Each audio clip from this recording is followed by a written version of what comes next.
ज्ञानाञ्जनशलाकया चक्षुरुन्मिलितं येन तस्मै श्रीगुरुवे नमः। श्रीचैतन्यमनोभीष्टं स्थापितं येन भूतले स्वयं रूपं कदा मह्यं ददाति सोपदान्तिकम्। वन्देऽहं श्रीगुरु श्रीयुतपदकमलं श्रीगुरून् वैष्णवांश्च श्रीरूपं साग्रजातं सगणरघुनाथान्वितं तं सजीवम् साद्वैतं सावधूतं परिजनसहितं कृष्णचैतन्यदेव श्रीराधा कृष्णपादाञ्च सगणललिता श्रीविशाखान्विताञ्च हे कृष्ण करुणा सिंधु दीनबंधु जगत्पते गोपेश गोपिका कांत राधा कांत नमस्तुते तप्त कांचन गौरांगी राधे वृंदावनेश्वरी वृषभानुसुतं देवी प्रणमामि हरिप्रिये वाञ्छाकल्पतरुभ्यश्च कृपा सिन्धुभ्येव च पतितानां पावनेभ्यो वैष्णवेभ्यो नमो नमः। जय श्री कृष्ण चैतन्य प्रभु नित्यानंद श्री अद्वैत गदाधर श्रीवासादि गौर भक्तवृंद हरे कृष्णा कृष्णा कृष्णा हरे हरे हरे राम राम राम हरे हरे हरे कृष्णा कृष्णा कृष्णा हरे हरे राम राम राम हरे हरे कृष्णा कृष्णा कृष्णा हरे हरे राम राम हरे कृष्णाय वासुदेवाय देवकी नंदनाय च नंद गोपकुमाराय गोविंदाय नमो नमः गोविंदाय नमो नमः गोविंदाय नमो नमः। हरे कृष्णा। कौन सा अध्याय चल रहा था हम लोगों का? 17। और कहाँ तक आए थे हम लोग? 6। तो आज हम देखेंगे 7 श्लोक से आगे देखेंगे। 7 से आगे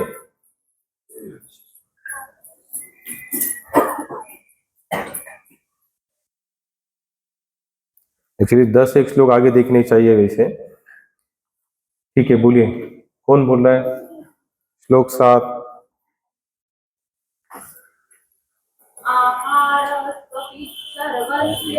आहारस्तोपि सर्वस्य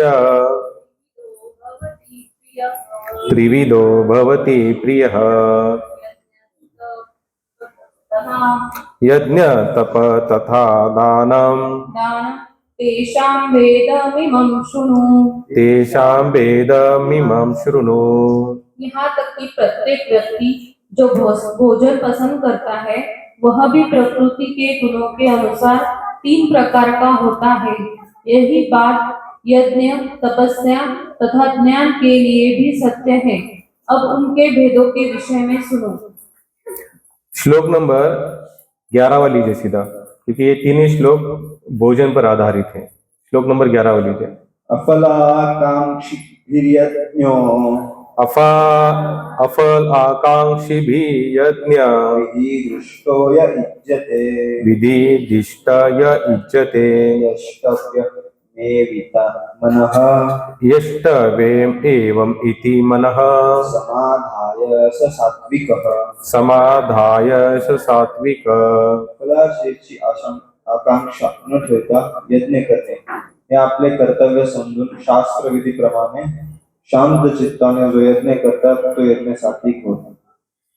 श्लोक नंबर 12 वाली है। अभिसंधाय तु फलम् दम्भार्थमपि चैव यतः इज्यते भरतश्रेष्ठ तं यज्ञं विद्धि राजसम्। लेकिन हे भरत श्रेष्ठ, जो यज्ञ किसी भौतिक लाभ के लिए या कर्मवश किया जाता है उसे तुम राजसी जानो। श्लोक नंबर 13वां। विधिहीनं सुष्टाणं विधिहीनं सुष्टानं मंत्रहीनं दक्षिणं श्रद्धाविहीनं यज्ञं तामसं परिचक्षते। शास्त्र विधि से भी अन्नदान से ही रहित, बिना मंत्रों के, बिना दक्षिणा के और बिना श्रद्धा के किए जाने वाले यज्ञ को तामस यज्ञ कहलाते हैं। श्लोक नंबर 14वां। फटाफट बोलिए, कौन बोल रहा है? बोला करो। देवी द्विज गुरु प्राज्ञ पूजनम देव द्विज गुरु प्राज्ञ पूजनम शौचमार्जवम शौचमार्जवम ब्रह्मचर्यम अहिंसा च ब्रह्मचर्यम अहिंसा च शरीरम तप उच्यते। शारीरम तप उच्यते। परमेश्वर भगवंत, ब्राह्मण गुरु आणि विद्वज्जन यांचे पूजन, पवित्रता, सरळपणा आणि ब्रह्मचर्य, अहिंसा यांना शारीरिक तप असे म्हणतात. अनुद्वेगकरं वाक्यं सत्यं प्रियहित च यत स्वाध्याय अभ्यासनं च एव वाकमयं तप उच्यते। सच्चे भाने वाले हितकर तथा अन्य को शुद्ध न करने वाक्य बोलना और वैदिक साहित्य का नियमित पारायण करना, यही वाणी की तपस्या है। अभी हमने यहाँ पर 4 प्रकार की तपस्या देखी। पहली कौन सी देखी? पहले जो श्लोक है 4 श्लोक, उसमें भगवान श्री कृष्ण बता रहे, यहाँ पर ये जो भी कोई बता रहे, कौन बता रहे? इसलिए ये ऐसा ही क्यों और वैसा ही क्यों, ये भक्त के लिए तो नहीं होना चाहिए। जो अभक्त है वो हो सकता है कि उसके ऊपर ऑब्जेक्शन उठाए, क्योंकि बेचारा वो जानता नहीं है। तो पहले हमने जो श्लोक देखे हैं 7 से लेकर 10 श्लोक तक है, केवल भगवान भोजन के ऊपर बोल रहे। किस चीज पर बोल रहे? केवल भोजन के ऊपर। अभी हम लोग जो भोजन करते हैं ना, हमें कोई तालमेल नहीं भोजन का, हम लोगों को भोजन का। लेकिन अगर ये 7वें श्लोक, हमने आगे वाले 8, 9, 10 श्लोक क्यों नहीं लिए? क्योंकि उसका पूरा सारांश वही है। पहले तो भोजन के ऊपर भगवान बता रहे, जैसे 7वें श्लोक में भगवान यहाँ तक कि प्रत्येक व्यक्ति जो भोजन पसंद करता है वह भी प्रकृति के गुणों के अनुसार 3 प्रकार का होता है। भोजन भी 3 प्रकार का होता है। यह बात यज्ञ, तपस्या तथा दान के लिए भी सत्य है। अब उनके भेदों के में सुनो। भगवान आगे बता रहे, जो भोजन सात्विक व्यक्तियों को प्रिय होता है वह आयु बढ़ाने वाला, जीवन को शुद्ध करने वाला तथा बल, स्वास्थ्य, सुख तथा तृप्ति प्रदान करने वाला होता है। ऐसा भोजन रसमय, स्निग्ध, स्वास्थ्यप्रद तथा हृदय को भाने वाला होता है। ये भगवान सत्वगुण के बारे में होता है, जो सात्विक भोजन होता है।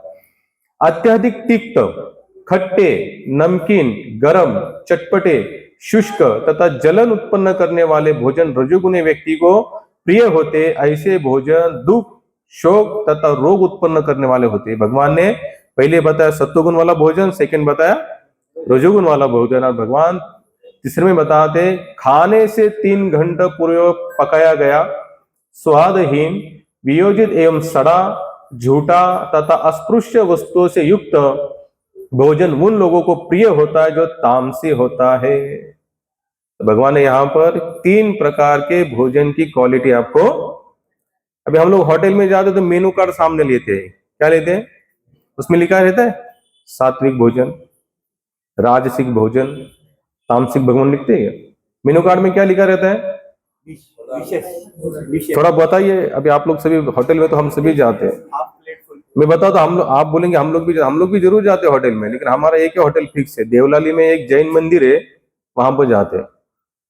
बिना प्याज लहसुन का पेट भर के 120 रुपए में जितना चाहे उतना खाओ। 15 से 16 आइटम होते हैं, घी वाले वो भी।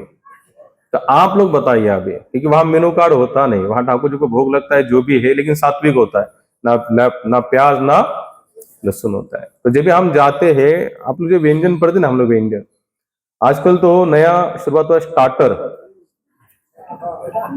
जैसे गाड़ी कैसे बोलते हैं स्टार्टर लगाओ, क्या लगाओ? स्टार्टर। आजकल होटल में क्या शुरू हो गया? स्टार्टर। और स्टार्टर ही कितने लोग तो स्टार्टर ही लेने में कम से कम 1,000 रुपए चले जाते हैं। और स्टार्टर के भी भाव देखेंगे 300, 350, 400, 500। 500 का तो स्टार्टर हो गया, आगे क्या होगा फिर? स्टार्टर ही इतना होगा। जितने भी व्यंजन आप मंगाइए या जितने भी मेनू लिखे थे, आपको भी ध्यान से पढ़ना। भगवत गीता में जो भगवान ने यहाँ पर सड़े हुए, खट्टे, नमकीन, तीखे, जो जितने भोजन के यहाँ पर भगवान ने रजो और तम, इन दो भोजन का जो प्रकार भगवान ने जो यहाँ पर वर्णन किया, ये वर्णन में फिर बता रहा हूं, ये हमने आपने किया हुआ, ये स्वयं साक्षात भगवान ने गाई हुई गाथा है। भगवान यहाँ पर स्वयं बता रहे। तो होटल में जितने भी व्यंजन होते वो सब 2 और 3 नंबर वाले होते, रजोगुण और तमोगुण। जैसे वहां पर नींबू भी आएगा, मिर्ची भी आएगा, खट्टापन भी आएगा, तीखा भी आएगा। एकदम सादा सादा होगा तो होटल सत्वगुण वाला होटल चलेगा ही नहीं, क्योंकि खाने वाले सब रजोगुण और तमोगुण वाले हैं। थोड़ा सा आदेश यानी कि ऑर्डर देने पर लेट भी होता है तो बंदा यहाँ पर हाइपर हो जाता है, क्योंकि है वो कौन? तमोगुण वाला है, रजोगुण वाला है। तो भगवान ने यहाँ पर भोजन की 3 क्वालिटियां बताई। एक है सत्वगुण। सत्वगुण के बारे में भगवान क्या यहाँ पर बता रहे हैं? वह आयु को बढ़ाने वाला, जीवन को शुद्ध करने वाला तथा बल, स्वस्थ, सुख तथा विशेष महत्व का शब्द भगवान यहाँ पर यूज करता है, तृप्ति प्रदान करने वाला होता है। क्या होता है? तृप्ति प्रदान। भोजन ऐसे होना चाहिए कि खाने के बाद क्या होना? संतुष्टता होनी चाहिए, सेटिस्फेक्शन मिलना चाहिए। क्या मिलना चाहिए? सेटिस्फेक्शन। लेकिन हम भोजन खाने के बाद क्या होता है? हम लोग हाजमोला भी खाते हैं, बोले खाना पड़ेगा, ठीक है, अभी वो हजम नहीं होगा। इतना क्यों खाए? शुरुआती इतना खाए कि ऊपर से हाजमोला खाना पड़े, फिर जीरा सोडा, फिर स्प्राइट, फिर इधर उधर के और कोई पेय पदार्थ के, जिससे खाए कि जो खाया हुआ। आप लोग थोड़ा ध्यान से सोचे, या फिर कभी आप जाने के बाद एक नेम लेना कि आपको आयुर्वेदिक यहां तक बताता है कि खाते समय जो पहली डकार आती है ना, पहली बंद, क्या करना चाहिए? बंद। यहाँ पहली भी आती है, दूसरी भी आती है, तीसरी भी आती है, और चौथी आने के लिए जगह ही नहीं होती है, इसलिए वो आती ही नहीं बाहर। फिर बोलते हाँ बहुत खाया, चलने को नहीं हो रहा है। तो मुझे आप थोड़ा हाथ लगा, थोड़ा मेरे को आप झुकने को भी नहीं हो रहा है, क्यों खाए? शास्त्र, आप लोग कभी आश्रम का जीवन जीना, कभी वहां का देखना, महाप्रसाद कैसे होता है। अभी हम लोग जा रहे 24 तारीख को वृंदावन, वहां पर एक रामसुखदास स्वामी जी का आश्रम है, आप लोगों ने नाम तो सुना होगा। उसका नाम ही है राम सेवा सदन आश्रम। कितने भी लोग जाए, कितने भी, मैं ये नहीं बोल रहा कि 100, 200, 150, 250, कितने भी लोग जाए, सबके लिए पेट भर के महाप्रसाद। लेकिन वहां पर आप जरा भी मसाला यूज नहीं करते। वहां पर जो मिर्ची भी डालते हैं ना, लाल वाली मिर्ची डालती है इतनी बड़ी, वो डायरेक्ट ऐसे डाल देते हैं, यानी कि हम लोग खाने के समय उसको निकाल भी सकते हैं। केवल मिर्ची होगी, अदरक होगा, कड़ी पत्ता होगा, बाकी हम जो पीसे हुए जो पदार्थ डालते हैं उसमें होते नहीं है। ऐसा भोजन पाने से क्या होता है? पहली बात तो हमें स्वास्थ्य मिलेगा। क्या मिलेगा? स्वास्थ्य मिलेगा। आश्रम का नियम है, या फिर शास्त्र भी कहते हैं कि खाते समय हमको कंपल्सरी घी यूज करना चाहिए। कितने लोग घी खाते हैं यहाँ पर?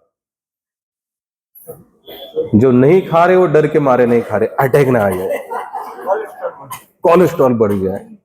नहीं, अगर आप गौ माता का घी खा रहे तो उससे कुछ नहीं होगा महाराज। हम लोग जितनी भी जगह ठाकुर जी की, बालाजी की या भगवान राधा कृष्ण की इतनी दया है, हर प्रांत में जाने का हमारा समय बनता ही बनता है, कभी यहां कभी वहां, कभी यहां कभी वहां। महाराष्ट्र से राजस्थान जाना, हरियाणा जाना, पंजाब जाना, घी और मक्खन के बिना उनका खाना बनेगा ही नहीं। रोटी बनाएंगे तो उसके ऊपर घी कंपल्सरी होगा। तो किसने कहा कि आपको घी खाने से हार्ट अटैक आता? हाँ, घी खाओ और उसको डाइजेस्ट करने के लिए फिर थोड़ा सा मेहनत करो। क्या करो? मेहनत। मेहनत में कैसे? आप ऐसा नहीं कि उठाओ झाड़ो यहां मरो, अपना खुद का काम खुद करो। ये इतना भी अगर हम लोग करेंगे तो भी आज के इंसान को वॉकिंग टॉकिंग जाने के लिए जरूरत नहीं है। हमारा क्या हुआ है? सब जगह पर आना चाहिए। हर एक चीज कैसे आनी चाहिए? जगह पर आने चाहिए। आज हर एक के घर में नौकर चाकर कंपल्सरी है। माताओं के पास भी जो कोई स्त्री आती है, लेडीज आती है, वो बर्तन धोने के लिए आती है, कपड़े धोने के लिए आती है। क्या हुआ, हम लोग क्यों नहीं कर सकते? और योगा करने के लिए कहाँ जाएंगे? 1000-2000 रुपए क्लास भरेंगे, कहाँ जाएंगे? योगा करना। आप लोग देखना, शुरुआत में जब रामदेव बाबा का बहुत चल रहा था उन पे, एक 4-5-6 साल पहले, तो बहुत सारे वीडियो ऐसे आ रहे थे, बोले रामदेव बाबा जी जितने भी योगा सिखाते ना, अगर वो माता या वो स्त्री अगर घर का केवल लादी पोछे, कपड़े धोए, तो योगा के सभी प्रकार उसमें आ जाते हैं, सभी प्रकार आ जाएंगे। आपको अलग से कुछ करने की जरूरत, यहाँ घर में हर चीज के लिए हमने क्या लगाया? नौकर चाकर। ठीक है, अच्छा पैसा है, धन है, कोई बात नहीं अच्छी, लेकिन अपने शरीर को तो संभालो। अगर शरीर ही आपका अगर ठीक से नहीं रहेगा, ढंग का नहीं रहेगा, तो आप संसार पे आगे भोग नहीं सकते। तो क्या करना चाहिए? हमारा खाना पहला तो सात्विक। सात्विक खाने का मतलब क्या है? साधा, एकदम सादा। या फिर अगर आप लोगों को आदत नहीं है, कम से कम हफ्ते के 2 दिन ऐसा आप दिमाग लेके चलिए कि मुझे तो 2 दिन, जो भी 2 दिन है, कि उस दिन 2 दिन मुझे केवल सादा खाना है, उसमें मैं कुछ भी तीखा नमकीन वगैरह कुछ डालने वाला नहीं हो। सेकेंड नंबर भगवान बताते हैं कि रजोगुण वाला भोजन, अत्यधिक तिक्त, खट्टे, नमकीन, गरम, चटपटे, शुष्क तथा जलन उत्पन्न करने वाले भोजन रजोगुणी व्यक्ति को प्रिय होते। ऐसे भोजन दुख, शोक तथा रोग उत्पन्न करने वाले होते। पानीपुरी, पानीपुरी कैसा लगता है? पानीपुरी है ना, कहते हफ्ते में एक बार तो पानीपुरी। पानीपुरी वाले के गाड़ी के लिए बहुत ज्यादा पैसा भी नहीं लगाना पड़ता, और बंदा अपना छोटा सा 4 चक्के वाला लेके आता है, छोटा सा कांच का बॉक्स होता है, उसमें पूरी होती है, एक हंडे में पानी होता है, तीखा, नमकीन, खट्टा, मीठा, बोलते थोड़ा खट्टा डालो, खट्टा, थोड़ा मीठा मीठा मीठा, और लास्ट में थोड़ी सी पूरी देना, उसमें थोड़ा सा काला नमक डालना। भगवान क्या बता रहे यहाँ पर? रजोगुण वाले व्यक्ति के लक्षण है। ये भगवान व्यक्तियों के लक्षण बता रहे। आप खाओ और चाहे ना खाओ, अगर आप नहीं खा रहे हो तो इन 3 कैटेगरी में आप कौन से, वो आप ही खुद डिसाइड कर लेना। रजोगुण खाने से, देखो ये सब खान पान के ऊपर बहुत आधार। अगर जिसको आध्यात्मिक जीवन अच्छा जीना है, उसका खान पान बढ़िया होना चाहिए। जिसका खान पान बढ़िया है, वो आध्यात्मिक जीवन आराम से बेहतर जी सकता है। और जिसका खान पान अच्छा नहीं है, वो कहीं ना कहीं डामाडोल होना ही होना है। तो खट्टे मिट्टे तीखीन, ये भगवान क्या बता रहे यहाँ पर? रजोगुण वाले व्यक्ति है। और लास्ट में जो आते हैं, जो तामसिक खाना है, इसमें तो बहुत सारे लोग आते हैं। तामसिक खाने में बहुत सारे, जैसे भगवान यहां पर बताए, खाने से 3 घंटे पूर्व पकाया गया स्वाद विहीन, वियोजित एवं सड़ा, झूठा तथा अस्पृश्य वस्तु से युक्त भोजन तथा उन लोगों को प्रिय होता है जो तामसी होता है। भगवान ने यहां पर कहा है झूठा और सड़ा हुआ। आज भोजन सड़े नहीं, इसलिए कंपनी 6-6 महीने की क्या डालती है उसके ऊपर? दूर नहीं, हम लोग वो लाते हैं, सॉस लाते हैं, ठीक है, कम से कम 6 महीना चलता है। अगर हम लोग घर में बनाएंगे तो चलेगा? वो सड़े नहीं। हालांकि प्रकृति के नियम के अनुसार वो एक लिमिट के बाहर कोई भी भोजन अच्छा रहने वाला नहीं है। यहां पर स्पष्ट लिखा गया है कि खाने से 3 घंटा पूर्व पकाया गया हुआ भी खाना हमको खाना नहीं चाहिए। और सड़ा हुआ, जितने भी हम लोग पैकिंग फ्रूट खाते ना, जितने भी फूड है, ये सब क्या है प्रभु जी? सड़े हुए। वो सड़े नहीं, उसके लिए एक अलग सा एक केमिकल मारा जाता है, जिसके कारण वो ताजा लगता, ताजा है, लेकिन वो ताजा है नहीं। अगर हम जो बड़े बड़े मॉल में जाते हैं, जितना भी कितने सारे खाने के आइटम होते हैं, वहां पर हम लोग क्या देखते? पहले एक्सपायरी डेट देखते, लेकिन हम लोग ये नहीं सोचते अगर घर में बनाया जाए तो कितने समय तक चलेगा? नहीं चल सकता, ये बिल्कुल नहीं चल सकता। लेकिन हमें लगता है कि कंपनी पता नहीं 6 महीना चलेगा, तो हम लोग 6 महीने तक उसको संभाल के रहेंगे। क्यों? ये 6 महीना चलने वाले। खाने के ऊपर बहुत सारा डिपेंड होता है। याद करना, जैसा खाओ अन्न वैसा बने आपका मन। जिस तरह से आहार खाओगे वैसा मन। आहार शुद्ध सत्व शुद्ध, पवित्र ते अन्न हरि भोजने चिंतन। संतों ने स्पष्ट कहा है, अगर अन्न खाना है तो क्या करो? भगवान को भोग लगाओ। अब भगवान को भोग क्यों लगाया जाता है बताइए? पहली बात तो जो भक्त है वो पहला तो ये देखता है कि भगवान को जो भी खिलाना एकदम अच्छी क्वालिटी का खिलाना है। भले भगवान के नाम पर भले हम खाए, वो बात अलग है, लेकिन कम से कम भगवान को खिलाने तो एकदम बेस्ट क्वालिटी करनी है। क्या करनी है? एकदम अच्छी क्वालिटी। तो अच्छी क्वालिटी जब भगवान को खिलाएंगे तो अपने आप हमें भी अच्छी क्वालिटी मिलेगा। लेकिन जिनके मन में भगवत भक्ति के लिए भगवान खाते या भगवान को भोग लगाना है, ये बात ही नहीं चलती, वो लोग क्या करते, फिर जैसा तैसा हो सड़ा हुआ खाते। जैसे भक्त क्या सोचता है, नहीं ये अच्छा, ये कैसा अच्छा मटन, चलो इसको लाओ और भगवान को भोग लगाएंगे तो इसको एकदम अच्छा तेल यूज करेंगे, अच्छा नमक जो भी है सब कुछ अच्छी क्वालिटी का लाएगा, सड़ा हुआ लाने वाले नहीं है। क्यों? क्योंकि एक भक्त का ये क्या होता है? भाव होता है। और ये तो रहे कि जो शाकाहारी लोगों के बारे में भगवान बता रहे हैं। अब जो शाकाहारी को क्रॉस करके जाने वाले हैं, मांसाहारी, अब वो तो कितना सड़ा हुआ खाते हैं उसका कोई अंदाजा ही। आजकल तो हमारे हिंदू धर्म भी लोगों की मानसिकता बन चुकी है। क्या बन चुकी है? मानसिकता। अगर मांस नहीं खाएंगे, मछली नहीं खाएंगे, अंडा नहीं खाएंगे तो हम वीक हो जाएंगे, मर जाएंगे, लड़खड़ा जाएंगे और लड़ते चलते चलते गिर जाएंगे। कौन गिरा यहां पर? वृंदावन चलो हमारे साथ घूमो कभी, बद्रीनाथ केदार, देखो एक एक पंडा कैसे, जगन्नाथपुरी में चलो, देखो पंडा कैसे, इतना बड़ा पेट। एक महात्मा तो वृंदावन के कहते कि आश्रम का गेट और साधु का पेट हमेशा बड़ा होना चाहिए। क्या होना चाहिए? जिससे ऐश्वर्य, जो जैसे आश्रम का ऐश्वर्य समझ में आता है। क्या समझ में आता है? ऐश्वर्य समझ में आता है। यह खाने के लिए कोई मना नहीं है, कितना भी खाओ। ऐसी भक्तिवेदांत स्वामी प्रभुपाद जिन्होंने ये संस्था को फैलाया ना, इनका बेस ही था, बेस प्रसाद। क्या था? अपने हाथों से महाप्रसाद बनाते थे, भगवान को भोग लगाते थे और आने वाले भक्तों को यहां तक कहते थे कि यहां तक खाओ। कहां तक खाओ? बोले मांसाहार मत करो, किसी की हत्या मत करो। अगर हम और देखो, हम जो भी खाते हैं यहां से नीचे जाने के बाद क्या है? शाकाहारी बोलता है क्या मैं शाकाहारी, मेरे को क्यों खाया? या मांसा जैसे यहां से मुर्गी खाएंगे, टांग खाएंगे, उसका टांग अंदर जाएंगे तो क्या वो मुर्गी बोलेगी कि अब मेरे को खाया तो बहुत अच्छा है? हमारा खाने का टेस्ट कहां था? केवल बस। इसको जिसने कंट्रोल किया उसका आध्यात्मिक जीवन बेस्ट है। जिसका ये कंट्रोल नहीं कर पाएगा, समझ लेना वो किसी काम का नहीं। इसलिए आज जब भी हमारा कभी ऐसे टॉपिक चलता है ना कि धर्म अधर्म, हिंदू मुसलमान, हम तो सीधा कहते भाई ना हिंदू ना मुसलमान। भगवत गीता में कृष्ण कहते हैं दो ही समाज। कौन से मैं 1000 बार कहता हूं, दैवी और असुरी। जो दैवी यानी कि जो भगवान के गुणों से, सत्व गुणों से युक्त है वो दैवी है। और आसुर कौन है? सबसे बड़ा आसुर का लक्षण यह है किसी को दुख देता है और वो सुख पाता है, वो है कौन? बस दैन। इससे ज्यादा आसुर की दूसरी कोई व्याख्या हम लोग कर नहीं सकते। अगर हम लोग समझ लीजिए कि हम हिंदू है, हम जाते हैं, मुझे बताइए जितने भी यहां पर कसाई खाने चल रहे जो भी है, चलाने वाले कौन है? अदर कास्ट हो गए। बेचने वाले कौन है? अदर कास्ट है। खाने वाले उसमें हमारे भी बहुत सारे लोग इन्वॉल्व हो गए। तो बताए कि हम इनको क्या कहना चाहिए? गीता का अगर आधार लिया जाए, लोग सब कौन है? आसुर है।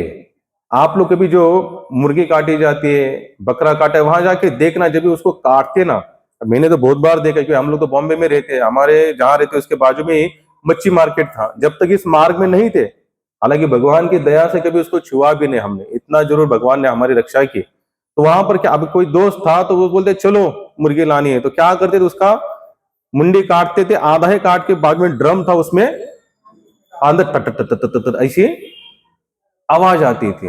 अब वो देखने के बाद जो प्रॉपर व्यक्ति है ना, सत्व गुण वाला, जिसमें सचमुच भगवान के प्रति दया है या फिर जो भगवान के भक्ति में लगा हुआ है, उसको रहा नहीं जाएगा। वो बोला भैया यहां से पहले जल्दी चलो। लेकिन जो लेने वाला होता है ना, वो बोलता है उसके पंख निकालो, उसके ऊपर की छाल निकालो, उसको तोलो बराबर, उसके पीस करो। आप लोग सोच सकते हैं कि ऐसा बंदा कभी भगवान के भक्ति के मार्ग में चल सकता है? नहीं चल सकता।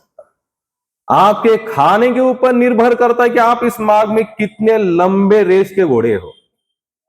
अगर आपका खाना डामाडोल है तो आप ज्यादा लंबे रेस के घोड़े नहीं हो। जिसका खाना बेस्ट है, बढ़िया है, बढ़िया मीन्स जो भगवान को भोग लगाता है, जो भगवान खाते हैं वही भोग लगाता है। सबसे इंपॉर्टेंट बात, जो भगवान खाता है वही उसको। आप मुझे बताइए, बालाजी को प्याज लहसुन लगते हो प्रभु जी? अच्छा बताइए, अभी हम लोग के यहाँ पर विठलनाथ है, पंढरपुर है, बालाजी है, बद्रीनाथ है, केदारनाथ है, रामेश्वरम है, जितने भी तीर्थ है वृंदावन में, एक भी मंदिर में प्याज लहसुन भोग लगता, लेकिन हम लोग छोड़ पाते नहीं, क्योंकि हमारा भगवान के प्रति कोई अटैचमेंट नहीं है। जो चल रहा है सब टाइम पास है। समझो किसी माता का बच्चा बीमार है, किसी माता का बच्चा बीमार है और उस माता को समझ लीजिए पानी पूरी बहुत ही पसंद है, और डॉक्टर कहेगा अगर तुम्हारी बच्चे की आयु अगर लंबी करनी है तो तुमको पानी पूरी आजीवन तक छोड़नी पड़ेगी। तो कौन सी माता ऐसी यहां पर बेटी जो नहीं छोड़ेगी? छोड़ेंगे कि नहीं आप लोग? क्योंकि बच्चे के प्रति क्या है हमारा अटैचमेंट है, प्रेम है, अपनापन है, मेरा है। कोई पति पत्नी है, किसी के लिए अगर डॉक्टर कहता है कि पति के लिए अगर आपकी पत्नी को बचाना है तो आपको जिंदगी भर इस चीज को छोड़ना पड़ेगा जो आपकी सबसे मनपसंद चीज है, हम लोग छोड़ेंगे कि कंटिन्यू करेंगे? जमता नहीं होगा तो पता लगे। जमता नहीं बोले सर ये तो गोल्डन चांस है, खाओ और निपटाओ। लेकिन हम लोग नहीं, क्या करेंगे? उस चीज को छोड़ेंगे, क्योंकि हमारा क्या है अटैचमेंट है। लेकिन यहां पर हमारा कोई अटैचमेंट नहीं महाराज। भगवान जो नहीं खाते भक्त वो नहीं खाएगा, जो भगवान को जो खाते भक्त वो जरूर खाएगा। सिंपल सी बात है।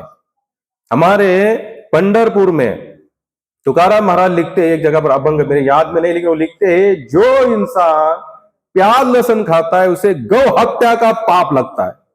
कौन सा? उपाध्याय प्रभू तुकोबराया सांगतायत, जगद्गुरु तुकोबराया, तुका झालाशी कळस, जे वारकरी संप्रदायाचा कलश।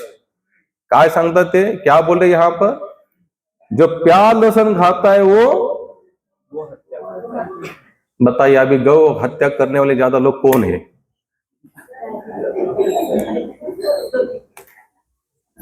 हम इतने साल से सत्संग कर रहे, अपवाद ही कुछ लोग छोड़ पाए हैं, क्योंकि हम लोग केवल जीवेरे लालसा।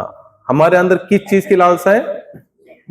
यहां से नीचे जाने के बाद कुछ नहीं महाराज, सब मटेरियल एक ही बनेगा, केवल जीव को। लोग तो यहां तक कहते हैं कि बिना प्याज का तो टेस्ट नहीं आएगा, बिना लहसुन का तो टेस्ट नहीं आएगा। किसने कहा? हमारे यहाँ पे आप लोग हर संडे जो भी प्रसाद पाते हैं उसमें होता है कि प्याज लहसुन? बिल्कुल नहीं होता प्याज लहसुन। तो आपको कभी लगा ऐसे कि बिना प्याज लहसुन का इसमें टेस्ट नहीं है करके? कितने लोगों को लगा टेस्ट नहीं है? कितने लोगों को लगा टेस्ट है? अच्छा, फिर कितने लोगों को लगा कि घर में भी ऐसा बनना चाहिए? तो कितने लोगों ने शुरुआत की? नहीं की। लगना करना बहुत दूर की बात है, लगता है इतना है बस, लगा संडे के दिन लगा बस उतना, बस गेट के बाहर जाते अंदर छोड़ दो जो लगा उतना। और बाहर जाने का जो अपने हिसाब से करना है। महाराज ये हंसने की बात नहीं है, भगवान श्री कृष्ण स्वयं अपने वाणी से बता रहे हैं यहाँ पर 3 प्रकार का भोजन होता है। अच्छा, कितने लोगों को लगता है कि आध्यात्मिक जीवन सचमुच आनंद लेना चाहिए? कितने लोगों की इच्छा है? जो तुकाराम महाराज, नैनेश्वर महाराज, जो बड़े बड़े भक्तों ने जो आनंद लिया, कितने लोग वो उस आनंद को चखना चाहते हैं? तो कैसे चखोगे? अच्छा, उन्होंने बताए हुए नियम के अनुसार चलते चलते चखोगे कि उन्होंने बताए हुए नियमों का खंडन करने के बाद चखोगे? बोलिए। उस नियम का पालन करने के बाद ही तो हम उस आनंद को चख पाएंगे। और उन्होंने जिस नियम का खंडन किया है उसको हमें क्या करना चाहिए? छोड़ना चाहिए। लेकिन हम सब उल्टा कर रहे। क्या कर रहे? हम सब उल्टा कर रहे। जाना है हमको दिल्ली और बेटे हम सीएसटी वाली गाड़ी में, और लोगों क्या बता रहे? मैं दिल्ली जाऊंगा, मैं दिल्ली जाऊंगा। और कौन सी गाड़ी में बैठे? बॉम्बे जाने वाली गाड़ी में। कभी संभव है रात दिन भी उस गाड़ी में आप पड़े रहे ना तो गाड़ी आपको वही जाके छोड़ेगी, क्योंकि वो दिल्ली की गाड़ी है ही नहीं। करना तो सब चाहते हैं कि आनंद भोगना, आध्यात्मिक जीवन का आनंद भोगना चाहते हैं, लेकिन हम उस नेम को अपनाना नहीं चाहते। रामदास स्वामी तो यहां तक बताते हैं कि जिसको सचमुच लगता है कि मुझे इस नेम, मुझे इस मार्ग में आनंद पाना है, वो फिर समय नहीं लेता। वो फिर कितने लोगों पूछते महाप्रभु की करना तो है लेकिन क्या करे, प्रयास कर रहे, धीरे धीरे होगा। वाह, धीरे धीरे। ये जो नहीं करना चाहते उनके ये वाक्य है महाराज, और जो करना चाहते हो तुरंत उसी समय एक्शन लेंगे। रामदास स्वामी कहते जयासे वाटे वैराग्य व्हावे, तयानी कोणासन विचार आवे, उठ झडझडण्या लाग भक्तीची वाटा। जिसको सचमुच लगता है मुझे इस मार्ग में उन्नति करना, वो किसी की राय नहीं लेते बैठेगा, ना पत्नी की, ना बच्चे की, ना इधर की, ना उधर की, ना समाज की, ना देश की, ना राष्ट्र की, मुझे मेरा कल्याण करना है, उठो और चलो। लेकिन इस निर्णय तक पहुंचने वाले लोग कितने हैं? अपवाद। जो इस तरह से जो निर्णय ले सकते हैं वही इस मार्ग में आगे जाके कुछ कर सकते हैं। करने का मतलब होता है उस आध्यात्मिक आनंद को पा सकते हैं। जो इस प्रकार से निर्णय नहीं ले सकते उनको कोई आध्यात्मिक आनंद मिलेंगे। मैं नहीं कह रहा हूं, फिर बता रहे कहा कह रहे, भगवान श्री कृष्ण बता रहे हैं। भीष्म पितामह कितने दिन तक थे बाणों के शैया पर? 6 महीना तक थे, 52 दिन तक थे। कितने दिन? 52 दिन। कितने दिन में युद्ध समाप्त हुआ? 18 दिन में। 18 दिन में युद्ध समाप्त हो जाने के बाद भी हमारे भीष्म पितामह 52वें दिन तक बाणों की शैया पर लेटे हुए थे, उसी वेदना को सहन करते हुए। अब हालांकि वो वेदना को सहन नहीं कर पा रहे थे, लेकिन उन्होंने सोचा कि जाऊंगा तो भगवान श्री कृष्ण का। काफी लोग कहते कि वो उत्तरायण की प्रतीक्षा में थे, लेकिन नहीं। याद रखना, भक्त चाहे अमावस्या के दिन शरीर छूटे उसका, काली चौदस के दिन छूटे, एक्सीडेंट से छूटे, उससे कोई फर्क नहीं पड़ता, क्योंकि उसको भगवान उसकी गति को नहीं देखेंगे, उसके मति को देखेंगे। भगवान किस चीज को देखते हैं? मति को। और संसारी लोग कहां देखते हैं? गति को देखते हैं। लेकिन भगवान किस चीज को देखते हैं? इसलिए भगवान स्वयं भी तो बता रहे, अंत काले च मामेव।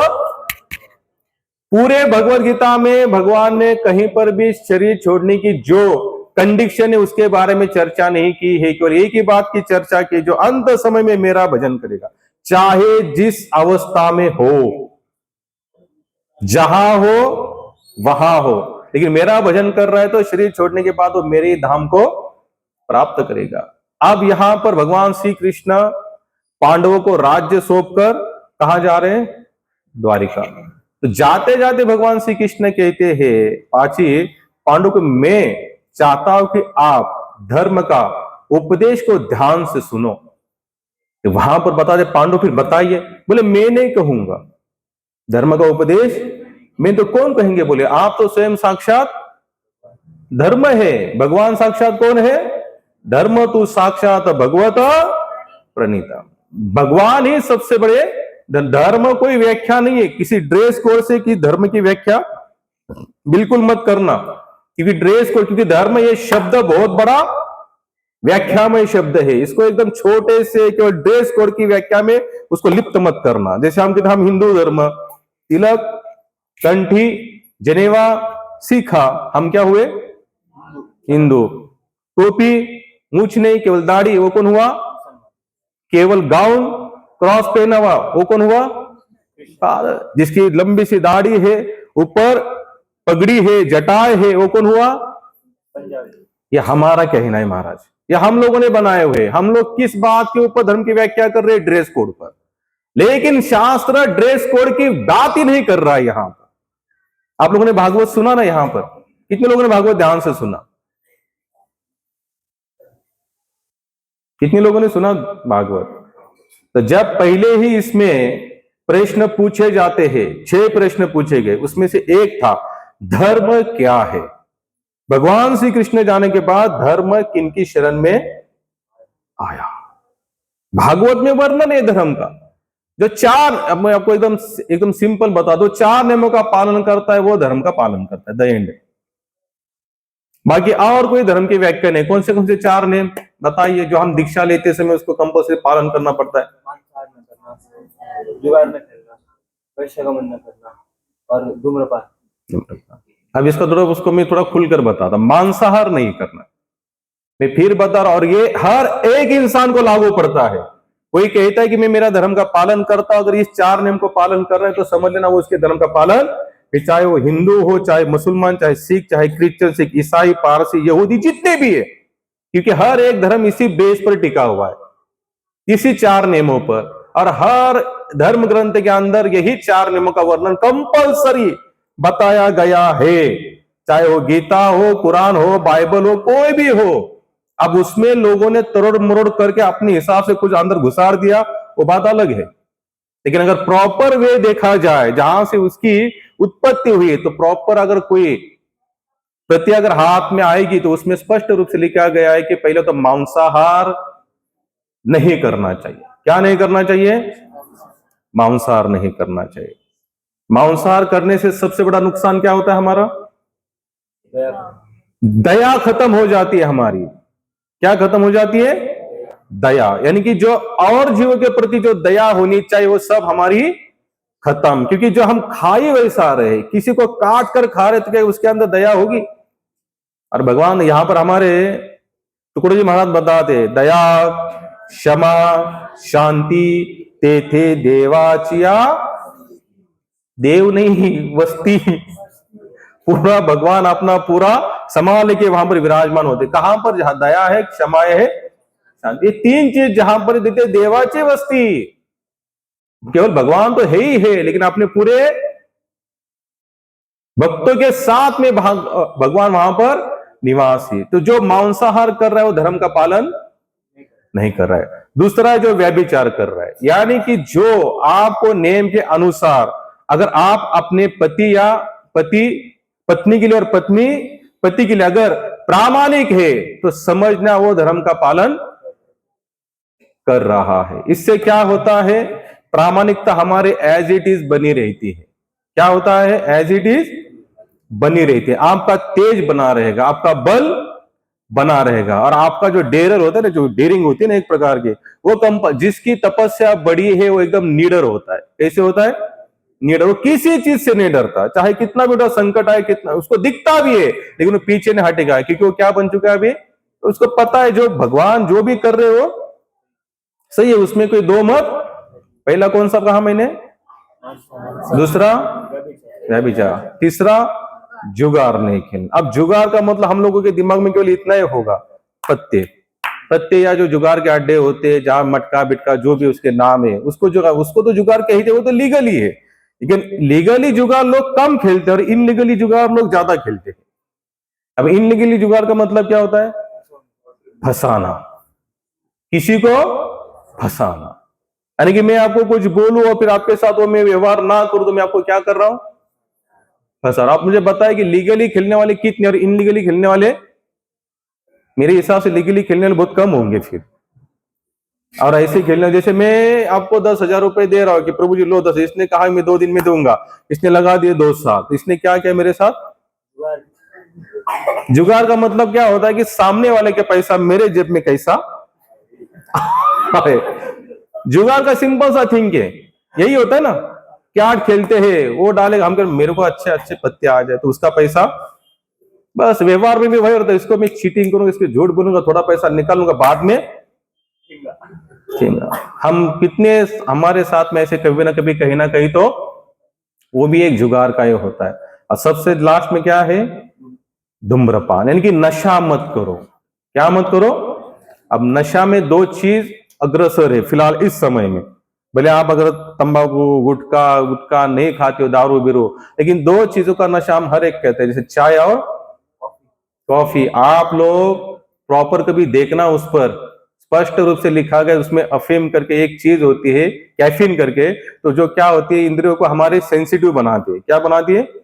जैसे लोग कहते हैं चाय लाओ, चाय बिना एक घोट चाय मार लो तो फिर कुछ भी बोलो मैं करने के लिए, जैसे नींद से जग जाते लोग, बोलते पहला मेरे को एक कप, अरे तू जग चुका है महाराज, अभी उठ उतर के स्नान, नहीं 1 कप चाय लूंगा उसके बाद में आगे। कितने लोगों का तो सर दुखना शुरू हो जाता है अगर चाय नहीं मिलता तो। क्या होता है? सर दुखना शुरू हो जाता है अगर चाय नहीं मिलता तो ये भी क्या है? एक प्रकार की। तो चाय और कॉफी को छोड़ने के लिए कितने लोग तैयार हैं?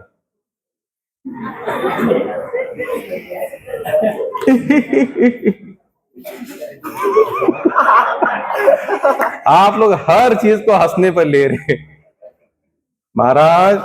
ये जो प्रभुपाद है ना, प्रभुपाद जो इस्कॉन संस्था बनी ना, हरे कृष्ण हरे राम संस्था,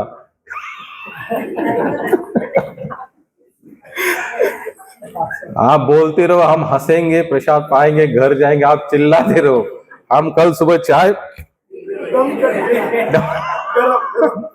अभी तो ठंडी है, ठंडी की सीजन ठंडी की सीजन में तो कंपल्सरी हम लोगों को क्या लगती है? चाय लगती है, कॉफी लगती है। अरे माताओं, आपको बताता हूँ, ये चाय हमारा पेय नहीं है। अंग्रेजों ने पहले तो हमारे ऐसे चौके चौके के ऊपर क्या प्रभु फ्री में दिया करते थे चाय। एक बार लत लग के इन्होंने समझ चुके ये लोग, इनको पहले फ्री पिलाओ। इंडियन लोग है ये, प्लस माइनस कुछ देखने वाले नहीं है। हम लोग कुछ भी खाते, कुछ भी दबाते, बस लेबल देखते अच्छा है। अरे वहां उसके जड़ तक जाओ। मेरे एक पहचान में अंगूर का बिजनेस करने वाले हैं, एक प्रभु जी, सरकार प्रभु जी करके। उन्होंने इंपोर्ट एक्सपोर्ट शुरू किया, तो मुझे वो बता रहे थे, बोले बाहर जब भारत से कोई भी चीज जब बाहर जाती है ना, तो उस बंदरगाह से देश की तरफ जाने से पहले एक लेबोरेटरी होती है वहां पर। अगर उस लैब में बिना केमिकल वाली चीज होगी तो ही अपने देश में उसको एंट्री देते, नहीं तो वहीं से वही चलो भारत लेके जाओ। कहां लेके जाओ? भारत। बाहर जितनी भी चीजें जाती है महाराज, केमिकल रही जाती है, उसमें केमिकल नहीं होता। और हम यहाँ पर दे धनादम दबा रहे केमिकल, और खाने वाले भी लोग भी उसको बिना देखे सोचे समझे पा रहे। क्योंकि हम लोग क्या है? प्रेमी है, दयावान है। हम लोग तो अत्याचार के ऊपर भी दया करते हैं, नशीली पदार्थों के ऊपर भी हम लोग सोच नहीं पा रहे कि हमारे लिए सचमुच अच्छा है कि बुरा है। बस हम लोग को केवल खाना चाहते, पाना चाहते। इससे हमारा सबसे बड़ा नुकसान होगा। मैंने फिर बता रहा हूं, किसी भी प्रकार का व्यसन नहीं होना चाहिए। इससे क्या होगी? इंद्रियों का दमन हम नहीं कर सकते, इंद्रियों का दमन नहीं कर सकते। जब इंद्रियां अगर हमारे अधीन नहीं है, भगवत गीता में भगवान कृष्ण बताते, अगर एक इंद्रिया अगर गलत चीज पर चली जाए ना, तो वो चारों को लेकर भागती है, वो अकेली नहीं जाती, फिर सभी को लेकर चली जाती है। तो इसलिए भक्त क्या करता है? इंद्रियों का ज्यादा करके दमन करता है। वो जानता है कि मेरे भगवत सेवा के लिए जो चीज अच्छी है मैं उसी को स्वीकार करूंगा, जो चीज अच्छी नहीं मैं उसी को स्वीकार करने वाला नहीं हो। बताइए मैं कहां पर था, कौन सी कथा में था?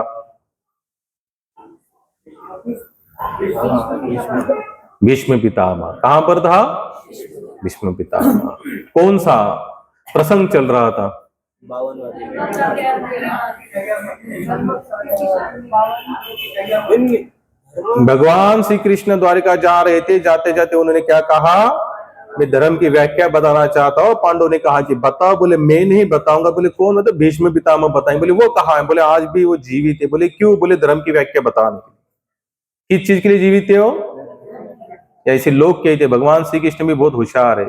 भीष्म पितामह धर्म की व्याख्या बताने के चक्कर में जीवित नहीं थे। वो बस इतना ही चाहते थे कि अंतिम क्षण भगवान का दर्शन करो और निकल जाओ। उनको उत्तरायण दक्षिणायन से कुछ लेना देना नहीं था महाराज।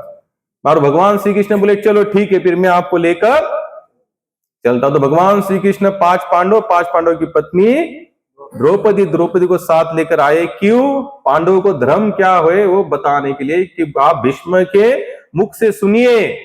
क्योंकि भीष्म बोले आज के नहीं है, 3-4 पीढ़ी उन्होंने देखी हुई है, तो वो जानते हैं कि धर्म की व्याख्या क्या है। उस धर्म की व्याख्या में सबसे इंपॉर्टेंट शब्द उन्होंने बताया था। बहुत सारी बातें भागवत में आती है, लेकिन भीष्म ने इतना ही कहा कि अगर तुम्हें कोई शरण आए तो उसको हमेशा शरणागत को स्वीकार करना, उसको दंड देना नहीं। ये धर्म की सबसे बड़ी व्याख्या है, और यही धर्म की व्याख्या हम लोग पालन करते हैं, इसलिए हमारा बहुत बड़ा नुकसान हुआ है। क्यों उपाध्याय प्रभु?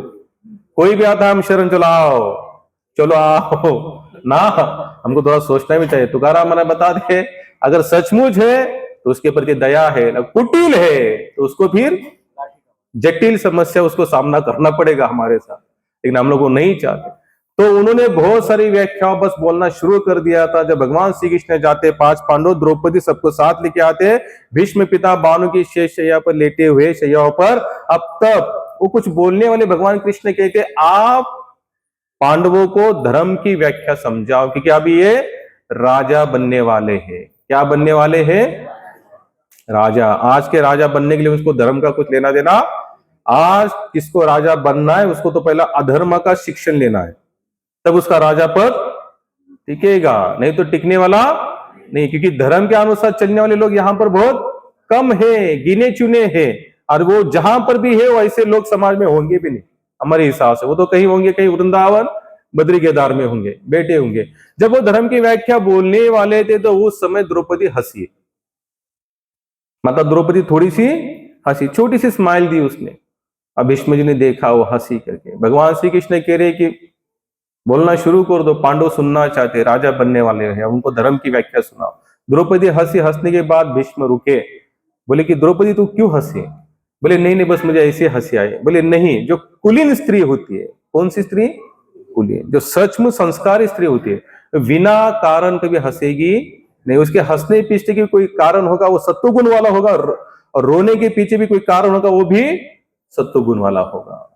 तो बोले मैं सच में बताओ मैं क्यों हंसी? बोले हाँ बताओ। बोले कि उस समय, आज में यहाँ पर हमको भगवान श्री कृष्ण यहाँ लेकर आए कि आपके मुखार विंद से हम धर्म की व्याख्या सुनेंगे, तो मैं ये सोच रही हूं कि उस समय आपकी धर्म की व्याख्या कहाँ गई थी जब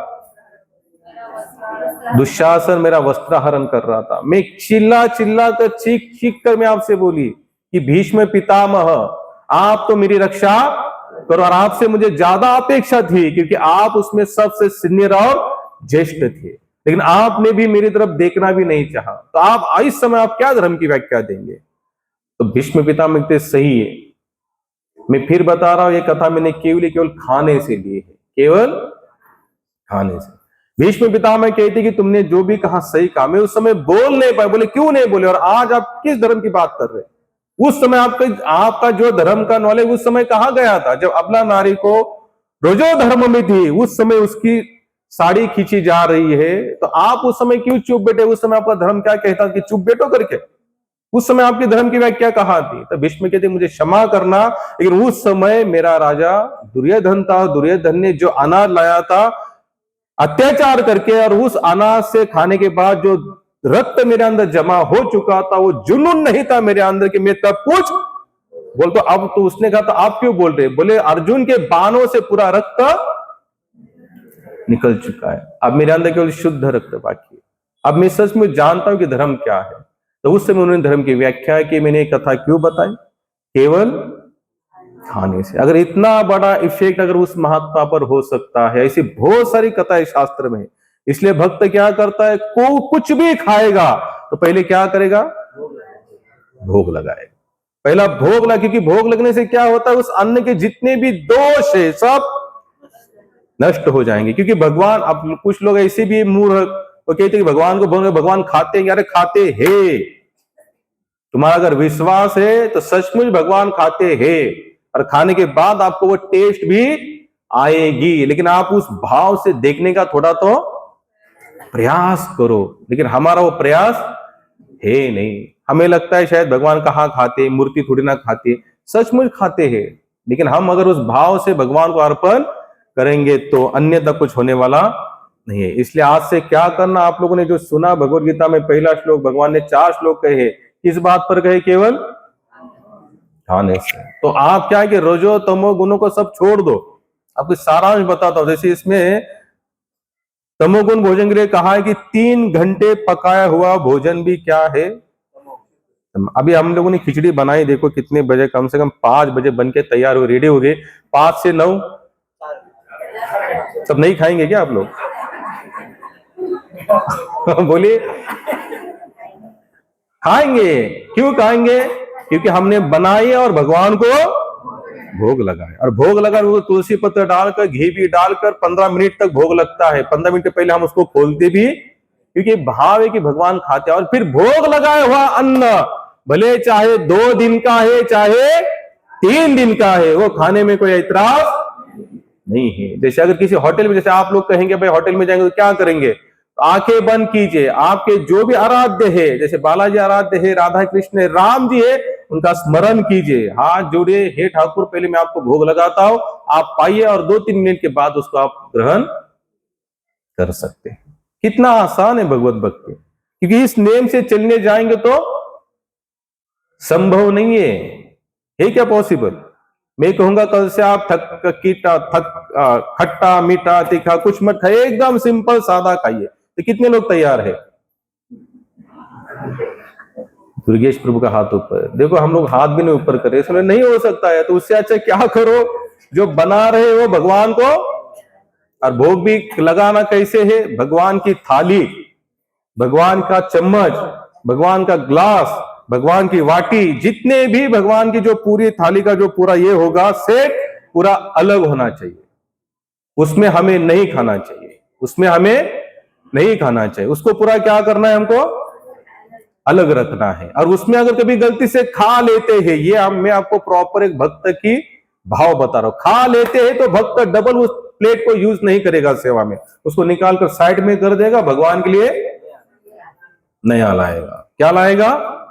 नया लाएगा। अगर आज भी अगर आप कभी जाएंगे जगन्नाथपुरी, रामेश्वरम, जहां जहां बड़े बड़े मंदिर, जो भगवान का पूरा किचन अलग होता है, जब तक आप दीक्षित नहीं होंगे, ब्राह्मण दीक्षित नहीं होंगे, गायत्री मंत्र का जप नहीं करेंगे, तब तक आपको किचन में भी एंट्री नहीं दी जाती। क्यों? अभी आप लोग कहेंगे ये बहुत ही नियम हो गया, ऐसा कहीं होता है क्या?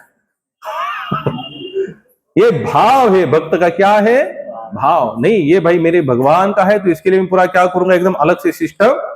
आप लोगों को पता है कि जो पीएम सीएम वगैरह होते हैं, उनके खाने के कितने ये होते हैं भाई, वो खाना पूरा चेक करके आता है। कैसे आता है? हमारे देश के जो पंत प्रधान है ना, उनको खाने के लिए ऐसा ही नहीं आता कि ऑर्डर दिया है बना दे दिया ना, चेक करके आता है महाराज।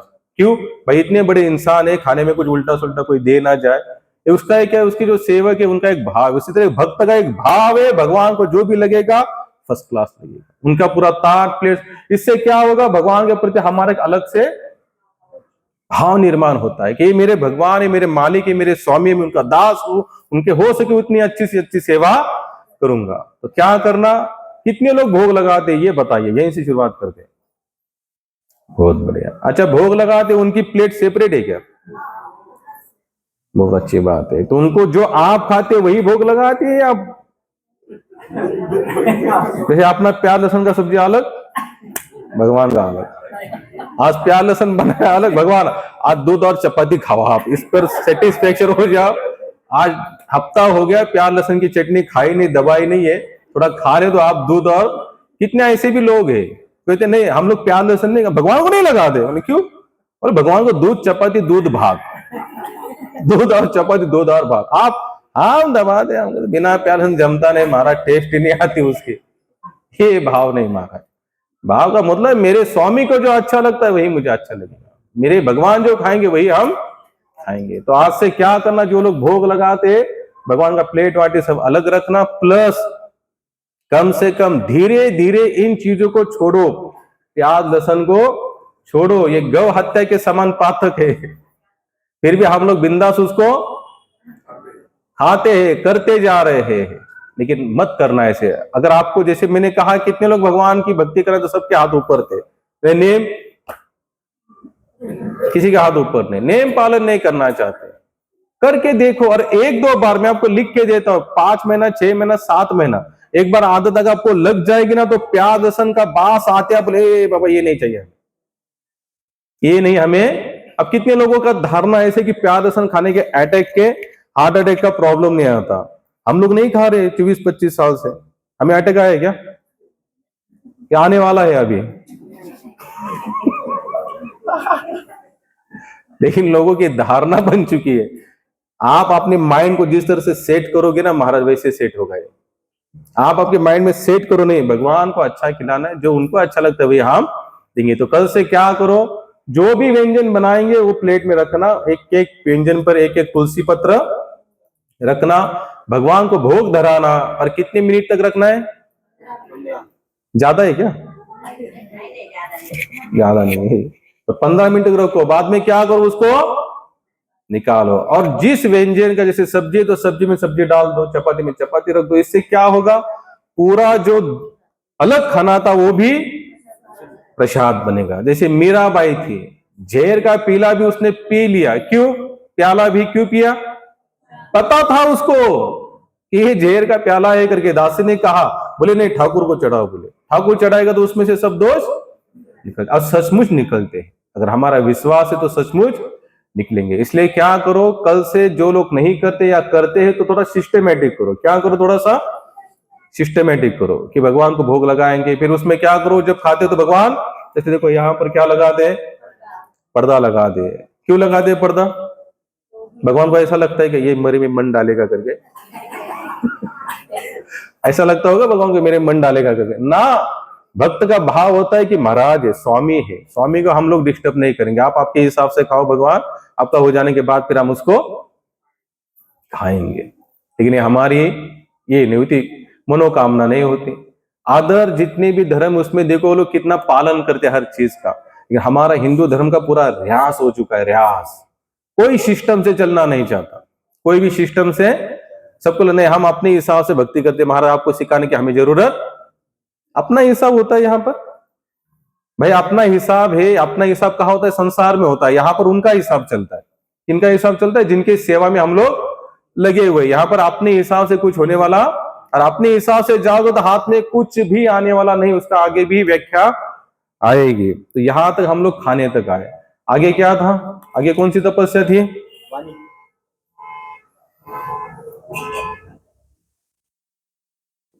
यज्ञ। कौन सी बताए भगवान ने? 3 प्रकार के यज्ञ होते। अब सर्व, हम तो थोड़ा भागेंगे, अभी 9 बजने गया। यज्ञ के बारे में बताया भगवान ने, कहा कि सर्वोत्कृष्ट यज्ञ कौन सा है? नाम संकीर्तन यस्य सर्व पाप प्रणाशनम प्रणाम दुख शमनः तम नमामि हरिम पदम। कलयुग में सबसे श्रेष्ठ यज्ञ कौन सा है? हरे कृष्णा कृष्णा कृष्णा हरे हरे, हरे राम राम राम हरे हरे। ये सबसे श्रेष्ठ यज्ञ है। आप बोलेंगे फिर अलग जो यज्ञ होता है वो भी है, लेकिन कलयो तद हरि कीर्तनात्, कलयुग में केवल भगवान का नाम कीर्तन बताया, और कुछ भी मत करो आप। क्योंकि यज्ञ का नेम है, वेदों के अनुसार अगर यज्ञ किया जाए तो उतनी शुद्ध सामग्री भी मिलना हमारे बहुत मुश्किल है। कहा जाता है यज्ञ में जो भी लकड़ियां आती है तो उस पेड़ के काटते समय उसका पूजन किया जाता है, उससे अनुमति ली जाती है, और वो पेड़ काटने समय उसके अलावा वही जाति के या जो पेड़ काट रहे उसके 5 पेड़ लगाएंगे तो वो पेड़ काट कर यज्ञ में लाया जाता है।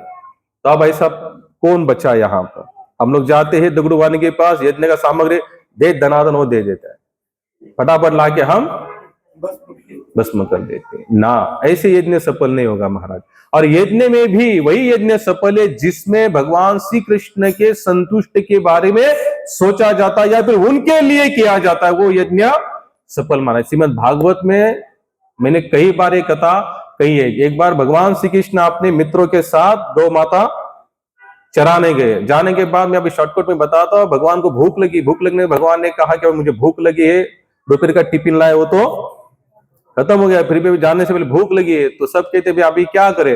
बोले चिंता मत करो, यही नजदीक यज्ञ चल रहा है, सब ब्राह्मण देवता मिलकर यज्ञ कर रहे हैं, उनको जाकर कहो कि भगवान कृष्ण को भूख लगी है, तो आप यज्ञ में जो आहुति देने के लिए व्यंजन बनाए उसमें से कुछ थोड़ा सा भाग हमारे कृष्ण को दो। चले गए तो बोले बिल्कुल नहीं मिलेगा, बोले ये हमारा यज्ञ इंपॉर्टेंट है, बोले यज्ञ हो जाने दो, और बाद में फिर आपका जो भी भगवान कृष्ण है उनको बाद में मिलेगा, उसके पहले मिलने वाला नहीं है। सब गौल बोले भगवान वो ऐसे ऐसे कह रहे, कोई बात नहीं। बोले उनकी जो पत्नियां हैं तो उनको जाकर कहो कि भगवान कृष्ण को भूख लगी है, क्योंकि यज्ञ में सामग्री देने वाली कौन है? उनकी पत्नियां हैं। जब वो सुनेंगी तो देखो वो क्या करते, सब गौल बाल भगवान तो ब्राह्मण की जितनी भी पत्नियां थी जो यज्ञ के लिए सामग्रियां बनाती, व्यंजन बना रही थी, सब ग्वाल बाल वहां आए। उन्होंने कहा कि भगवान कृष्ण को भूख लगी है, कुछ आप देते? बोले सब लेके जाओ।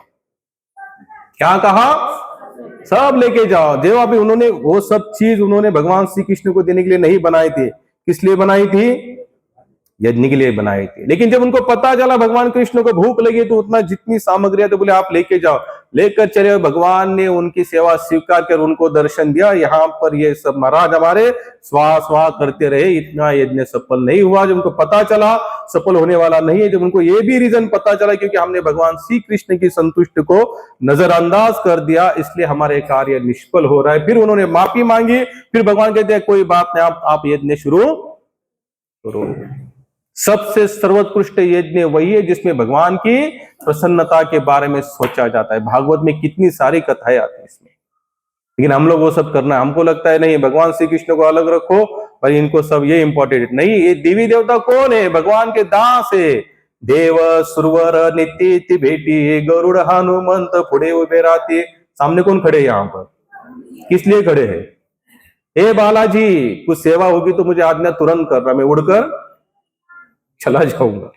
देव सुरवर, ये नामदेव महाराज ने गाए हुए आरती। क्या करे, विठ्ठल जी के सामने रोज देव सुरवर यानी कि रोज देवी देवता आते, बोले हमारे लिए कुछ सेवा है, हमारे लिए कुछ सेवा है। ये कौन कह रहे? सब विठ्ठल नाथ को सब कहते देवी देवता, लेकिन हमें लगता है कि भगवान एक है। ठीक है, ठीक है, कृष्ण कृष्ण है। हर ग्रंथ पढ़ने के बाद लास्ट में श्री कृष्णाय अर्पण क्यों लिखा जाता है? क्योंकि वही भोक्ता है। भोक्ताराम यज्ञ तपसा सर्वलोक महेश्वर, सभी लोगों का भोक्ता कौन है? भगवान। यज्ञ तपसा, यज्ञ का और तप का भी कौन है? केवल भगवान है। तो यज्ञ भी वही सफल होगा जिसमें भगवान की प्रसन्नता होगी। आगे हम देखते हैं वाणी की तपस्या। किसकी? ये बहुत इंपॉर्टेंट है। भक्ति में आगे बढ़ना है तो वाणी बहुत कंट्रोल से बात करो, किसी के साथ ना बड़ी आवाज में बात करो। कुछ लगा या हमको पता है कि हम इनको कुछ बोलने के बाद इनको कुछ लगेगा तो बोलना टाल दो। एक महात्मा ने कहा बहुत सुंदर, बोले संसार में वो इंसान झगड़े से दूर रहेगा जो हर चीज को देखने के बाद भी अनदेखा करेगा, समझने के बाद भी अनसमझा होगा। यानी कभी कभी हम लोग तो गलतियां ढूंढना चाहते हैं। क्या करना चाहते हैं? ढूंढना चाहते हैं। लेकिन भक्त क्या करेगा? भैया तो उसके कर्म से बंधा हुआ है, हम उसमें क्यों इंटरफेयर करें? अगर वो कुछ गलत कर भी रहा है, उसने पूछा तो जरूर उसको राय दो, लेकिन बिना पूछे राय देना भी मूर्खों का लक्षण है। स्वामी भक्तिपाद हमेशा कहते बिना मांगे सलाह किसको मत देना, नहीं तो आपका अपमान होगा। किसी ने मांगा सामने से कि प्रभु जी ऐसा ऐसा है, तो जरूर बताना, क्योंकि उसके अंदर जिज्ञासा है तो जरूर बात को। लेकिन बिना जिज्ञासा अगर उसको बताएंगे तो आपके शब्द को मान सम्मान देने वाला नहीं। इसलिए सबसे इंपॉर्टेंट है हमारी वाणी की तपस्या। मैं हमेशा एक कथा कहता हूं, समय है ना प्रभु? 15 मिनट। काशी में एक महात्मा थे, उनका नाम था जिह्वा काष्ट स्वामी। आप लोगों ने शायद कुछ लोगों ने सुनी होगी, कुछ लोगों ने सुनने में नहीं है, लेकिन मैं जरूर कहूंगा। उनको जिह्वा काष्ट स्वामी इसलिए कहा गया था, उन्होंने अपनी जीभ को ऐसे निकाल कर, आनीदार लकड़ी थी उसको बाहर निकाल दिया था, जीभ से बाहर। क्या कर दिया था? जीभ ऐसी खींची थी और जो लकड़ी थी उसमें डाल दी। उसके पीछे एक कथा आती है। बोले उस समय वो काशी के सबसे बड़े विद्वान थे और सबसे ज्येष्ठ विद्वान थे, यानी कि उनके साथ शास्त्रार्थ करने में कोई भी उनका हाथ पकड़ नहीं सकता था। कम से कम 90-95 साल के थे। और उसी समय एक, जैसे हमारे इसमें कहते भारत में विद्वानों की 2 नगरियां थी हमारे भारत में, कश्मीर और काशी। कौन सी? कश्मीर और काशी। अभी उसमें एक ही बची है, और कश्मीर जिहादों की नगरी, आतंकवादियों की नगरी बन गई वहां पर। लेकिन भगवान की दया है कि अभी वो धीरे धीरे यहां पर आ रही है। तो उस समय कश्मीर से एक ब्राह्मण देवता निकले, जिन्होंने बहुत वेदों का अध्ययन किया, शास्त्रों का पठन किया और दिग्विजय करने के लिए शास्त्रार्थ करते थे। हर एक प्रांत में जाते थे, वहां के जितने भी ज्ञानी लोग थे, विद्वान पंडित थे, उनसे शास्त्रार्थ करते थे। सबको हराते हराते हराते आए थे। और उनको क्या मिलता था? एक लेटर दिया जाता था। ये लेटर का आज का नहीं, ये शुरुआत से। अभी स्वर्ण, कांस्य, रजक मिलता है ना, पदक, तो उसी तरह उस समय भी क्या दिया जाता था? लेटर उनके नाम से। तो उनको वो हर एक प्रांत में आए, सबको हराते हराते आए। पूरे भारत, कश्मीर से निकले, पूरे भारत में वो शास्त्रार्थ करने में उनका कोई हाथ नहीं पकड़ सकता था। अब उनका लास्ट का एक ही स्थान बचा था, कौन सा? काशी नगरी। काशी में आए। अब काशी में जितने भी ब्राह्मण देवता है, सभी को उन्होंने परास्त कर दिया शास्त्रार्थ में। अब परास्त करने के बाद उन्होंने कहा कि अगर आप काशी के नगरवासी, जितने भी विद्वान लोग, अगर आपने आपका पराजय स्वीकार किया है तो इस बात को मैं मानूं। तो सब कहते नहीं नहीं, बोले रुको, और एक जन बाकी है, बोले हमारे शास्त्र। वो काशी में जो महात्मा थे, उनका ही नाम था जिह्वा काष्ट स्वामी। बोले अगर आप उनको हराओ तो समझ सकते कि आप शास्त्रार्थ में जीते। और उनका नेम क्या था? पहले लोग तो उनसे डरते थे, उन्होंने नेम ऐसा रखा था, उनके साथ जो भी शास्त्रार्थ में हार जाता था उसको अपनी जान गंवानी बैठती थी, जान गंवा देते थे। वो क्या करते थे? उनकी वो जान से अपने हाथ को बैठते।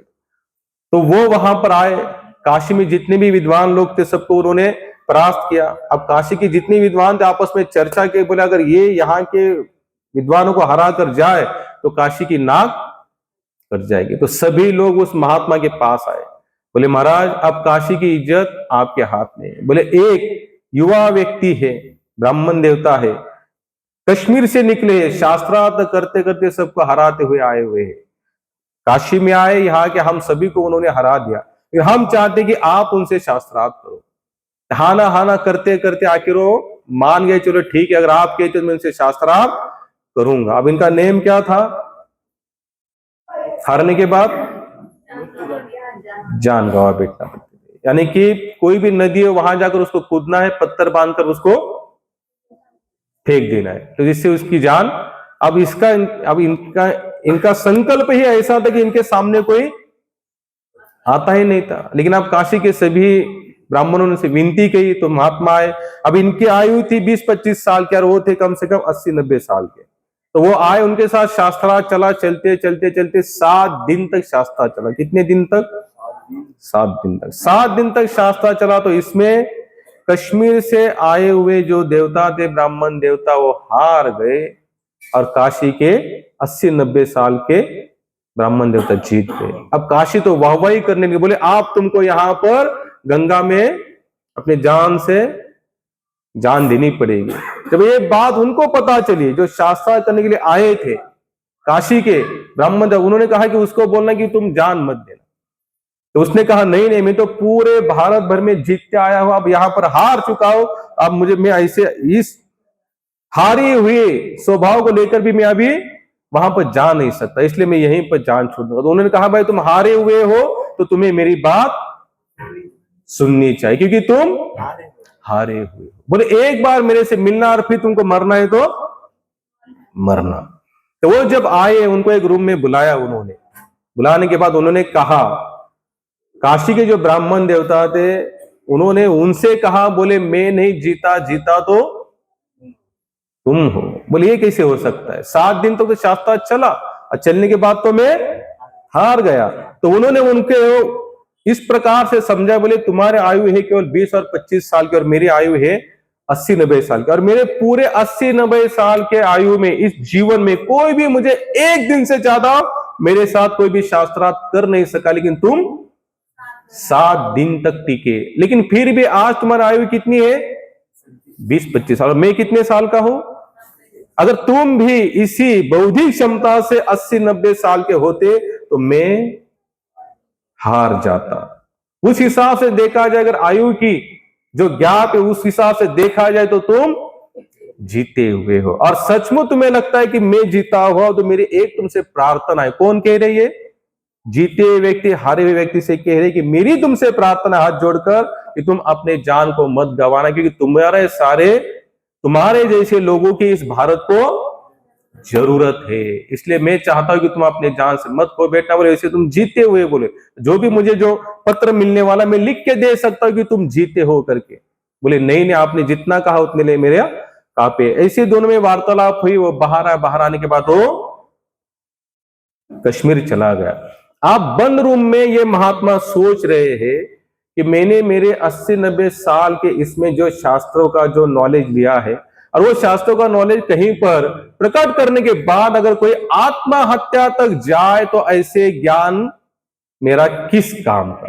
कि समाज में ऐसे ज्ञान से क्या मिलेगा? अगर मेरा ज्ञान बताकर कोई आत्महत्या की तरफ भाग रहा है तो उससे अच्छा उन्होंने प्रण लिया प्रभु जी कि आज के बाद मैं कुछ बोलूंगा ही नहीं। लेकिन उन्होंने देखा ये जीवा है, ये तो शांत बैठने वाली नहीं है। तो उन्होंने प्रण लिया, अपनी जीवा को बाहर निकाला और एक लकड़ी ली, आनीदार लकड़ी, और अपनी जीवा को आर पार कर बोले आज से मैं वाणी की तपस्या करूंगा, आज से मैं कुछ भी नहीं करूंगा। बोले वाणी की तपस्या करूंगा। आप लोगों ने देखा होगा न्यूज में आजकल नर्मदा के तट पर एक महात्मा है, उन्होंने अपनी जीवा को काट दिया है। रात के 12 बजे समाधि से बाहर आते हैं, और आज कम से कम 4-5 साल से प्रभु जी एक ही जगह पर बैठे हैं, एक ही जगह पर। केवल रात के 12 बजे थोड़े 10-15 मिनट के लिए बाहर आते हैं, मुंह वगैरह धोते समाधि से। आज ऐसे बैठ जाएंगे ना, जो बैठेंगे तो कल के 12 बजे तक वो जीवा है नहीं। तो इस संसार में आज भी ऐसे महात्मा है कि जो अपने वाणी की तपस्या, कृष्ण कहते यही तो वाणी की तपस्या है, किसी को गलत बोलो नहीं, बोलना है तो कुछ अच्छा बोलो। कबीर जी कहते वाणी ऐसे बोलिए मन का आफा, बोलते वाणी ऐसी बोलो कि जिससे क्या होना चाहिए, सामने वालों को अच्छा लगना चाहिए। आप थोड़ा बोल के देखिए, थोड़े एक दो व्यक्ति चले उसको गाली दीजिए, उसका रिएक्शन देखिए, और कोई आता है तो उसको अच्छा बोल के तो उसका रिएक्शन देखिए। और हकीकत है 10 दिन पहले हमारे साथ भी वैसे ही हुआ, सामने वालों को गाली दी, हमारे भी थोड़ा तू में हो गया, वहां पर क्या करे। अब वो ऐसे बोल ही रहे तो थोड़ा क्या होता है, जो आप देंगे वही मैं आपको रिटर्न, ये संसार का नियम है। आप अच्छा बोलो तो हम आपको अच्छा बोलेंगे। अगर आपने गलत कहा तो हो सकता है आध्यात्मिक हो, थोड़ा बहुत भजन पूजन चलता है तो 4, 5, 10, 15 बार सहन कर सकते हैं, लेकिन 20-21 बार तो सहन होने वाला एकनाथ महाराज तो हम लोग, यानी कि मैं तो नहीं हूं, आप हो सकते हैं। तुकाराम महाराज बताते भले दर दीवामी कासोची लंगोटी, अगर समय आया तो हमारा लंगोट भी निकाल के देंगे, लेकिन अगर कोई बिना कारण अगर छेड़े नाथा चा माथा हनु काटे। तुकाराम महाराज बताते बोले सांप और बिच्छू में भगवान जरूर है, लेकिन जाकर गले मत लगाओ उसे। सांप को गले लगा क्या करा, 4-5 दिन पहले आले का सतीश प्रभु जी मुझे आचरण से याद है, 1-1.5 महीने पहले ये पटाने माता जी हम लोग यहाँ से गए सत्संग करके जाने के बाद रास्ते में फोन आया कि एक सत्संगी आते हमारे यहाँ पर पटाने माता जी, तो उनका फोन आया, उनके जो साथ में थे हमारे, उनके कि हमारे घर में सांप निकला है। अब हमारे बाजू में बैठे थे तो हम बोले चलो प्रभु आप सत्संग चलो, हम लोग भी जाते। सांप भाई सांप मिला तो कहा है देखेंगे, रात का बजा है 11, 11:30 बजे। तो जब तक हमारे सतीश प्रभु ने कहीं पर सर्प मित्र का नंबर निकाला, उसको फोन किया, अब उसको आने को तो समय लगेगा, तो हम लोग तो उसके पहले वहां पर पहुंच गए। तो सतीश प्रभु हम थोड़ा आगे आगे चल रहे थे, सतीश प्रभु पीछे पीछे थे। तो सतीश प्रभु मेरे को कहते प्रभु जी सांप को कान नहीं होते, आप हरे कृष्ण बोलेंगे तो भी वो काटेगा क्योंकि उसको कान नहीं है, संभाल के चलना, वो निकलेगा तो काटेगा करके। तो तुकाराम महाराज वही बताते बोले सांप और बिच्छू में जरूर भगवान, लेकिन उसको गले मत लगा, उसको उसके हिसाब से ही रखना है, उसको दूर से ही प्रणाम करना चाहिए। इसलिए हमेशा याद रखना कि वाणी की तपस्या जरूर रखना। लगता है भक्ति मार्ग में आगे बढ़े तो वाणी की तपस्या जरूर रखना। और आगे कौन सी तपस्या बताते भगवान कि यहां तक ही लिया था हमने,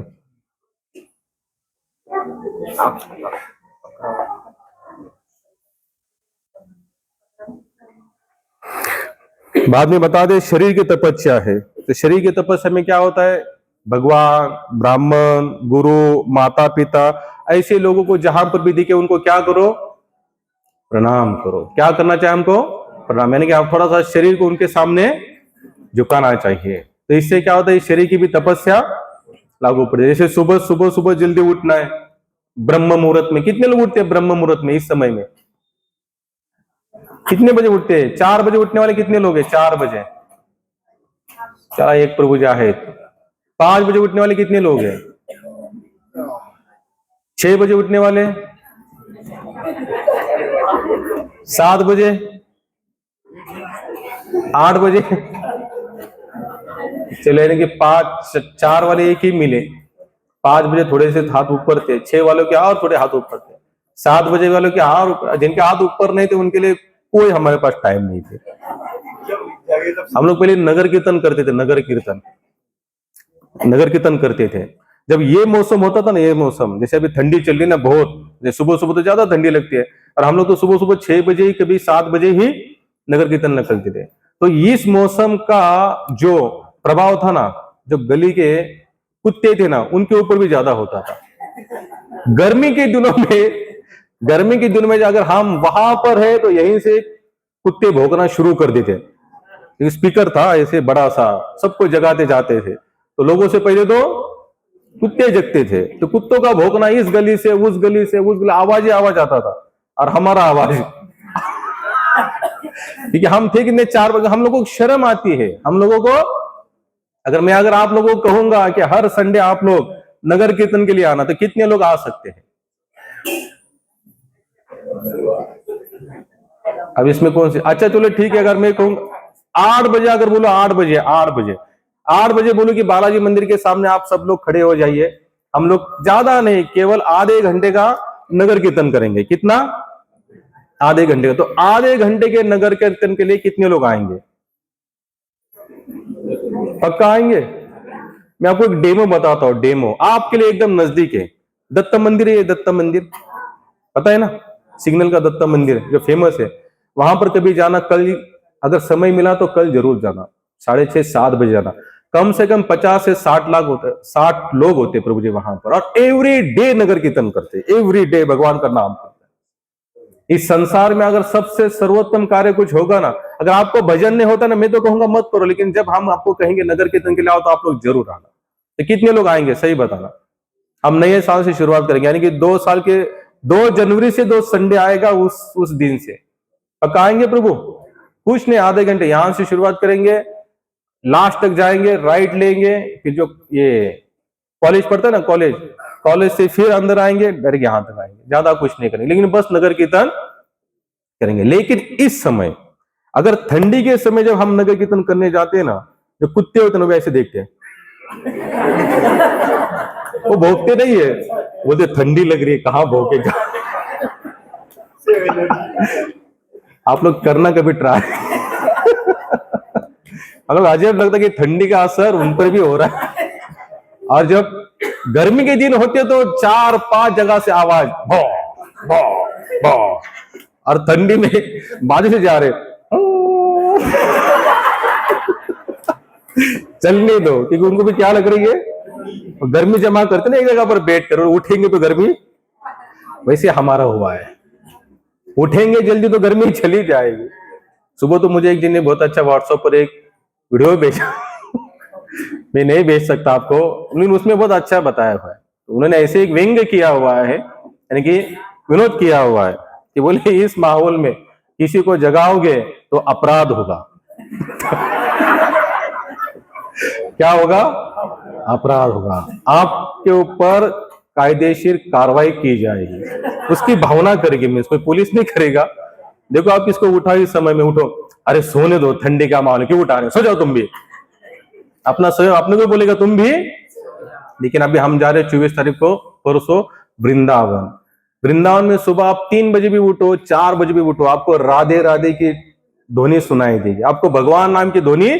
आज भी सुबह सुबह लोग वहां पर नगर कीर्तन करते हैं, वृंदावन की परिक्रमा करते हैं, 4:30 बजे मंगल आरती होती है, 4 बजे लोग आकर मंदिर में खड़े हो जाते। क्यों? क्योंकि उनको, हमारे से उनको 2 हाथ है, उनको भी नींद आती है, हमको भी आती है, लेकिन वो जानते कि मुझे भगवान को क्या करना है, प्रसन्न करना है। हालांकि वो अपनी हिसाब से सच्चित आनंदमय है, हम कीर्तन करें ना करें उनको कुछ फर्क पड़ने वाला नहीं है, वो अपने हिसाब से बहुत आनंद में रहते, लेकिन उससे हमें आनंद मिलता है। क्या मिलता है?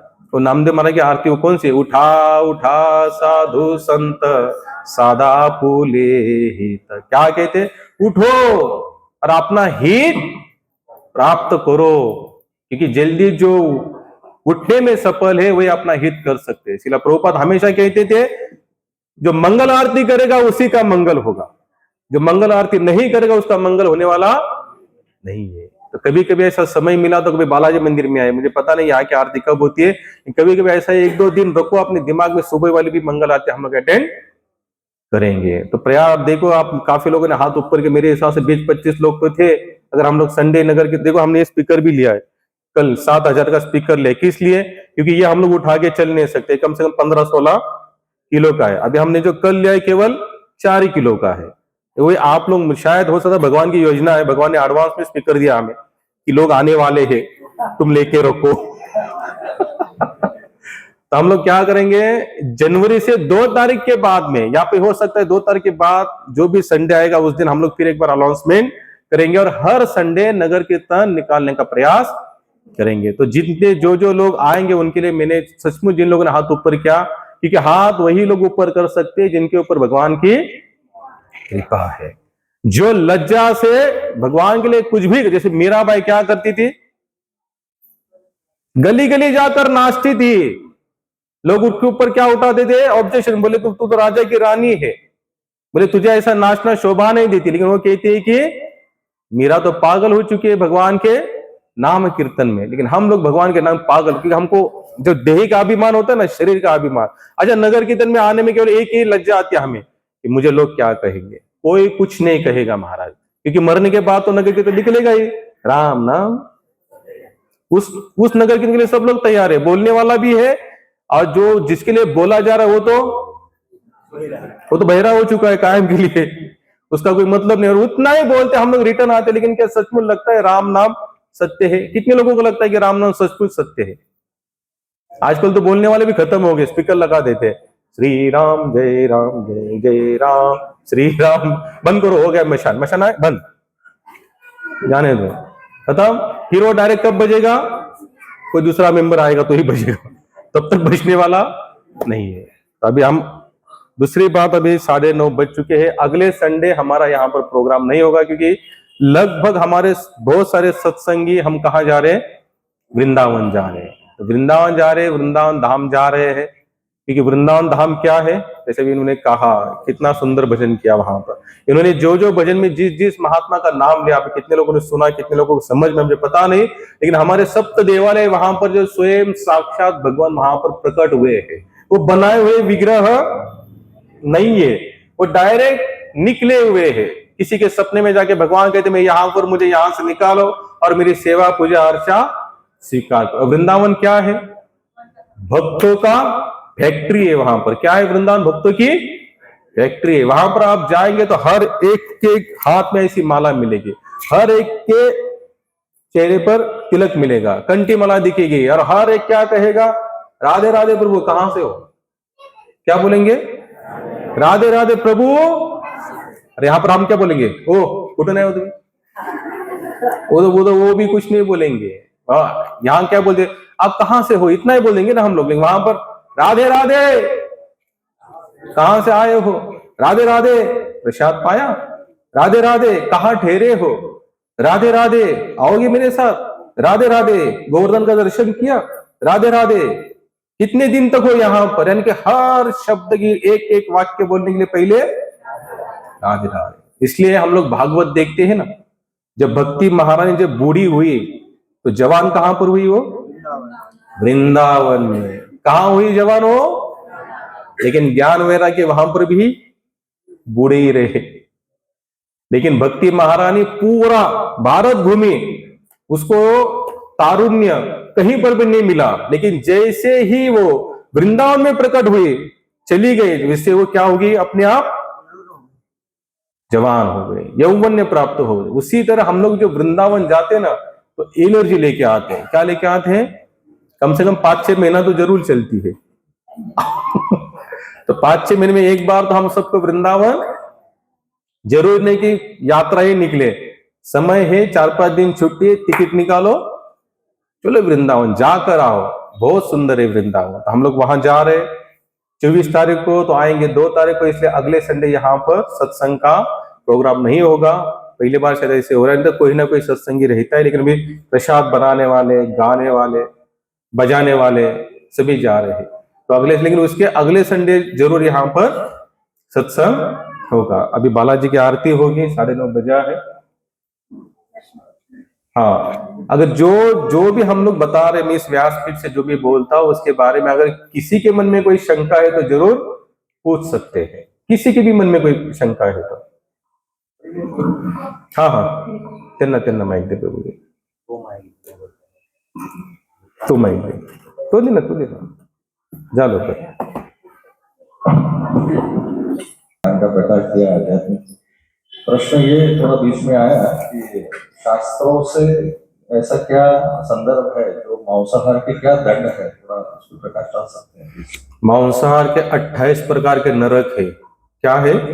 28 प्रकार के नरक। अगर आप यहाँ पर किसी को तेल में फ्राई करके खाते हो तो आपके ऊपर फ्राई करते हैं। अभी मैं आपको एक साधारण भाषा में बताता हूँ। कितने लोग मानते हैं ऐसा ऊपर भी होता होगा? आप लोग नहीं मानते तो फिर आप लोग भागवत को नहीं मानते। फिर नरक की यातनाएं भोगनी पड़ती है। जिस तरह से ये संसार है वैसे ऊपर भी एक संसार विराट। जैसे यहाँ पर देखो, अगर कोई सरकारी नियम को अगर हम तोड़ते हैं तो पुलिस उठाकर कहाँ डालती है हमको? जेल में। अगर कोई कहता है मैं नियम तोड़ूंगा, देखता हूं कौन क्या करते, लेकिन जब पकड़ा जाएगा तो उसको जेल में डालेंगे। जेल में क्या सुख वाली चीज है या दुख वाली चीज है? जेल में क्या होता है? सुख मिलता है, आनंद, 5 स्टार होता है क्या वहां पर? उस वहां दुख मिलता है। क्या मिलता है? दुख। वैसे अगर इस संसार में अगर यहाँ के नियम तोड़ने से अगर दुख झेलना पड़ता है, जेल में जाना पड़ता है, उसी तरीके से भगवान के नियम तोड़ने से भगवान ने एक सिस्टम बनाई है, कौन सी? नरक की यातना है। अब यहाँ पर आरती शुरू हो रही है, अगले संडे जरूर हम थोड़ा जल्दी समाप्त करेंगे। हरे कृष्णा।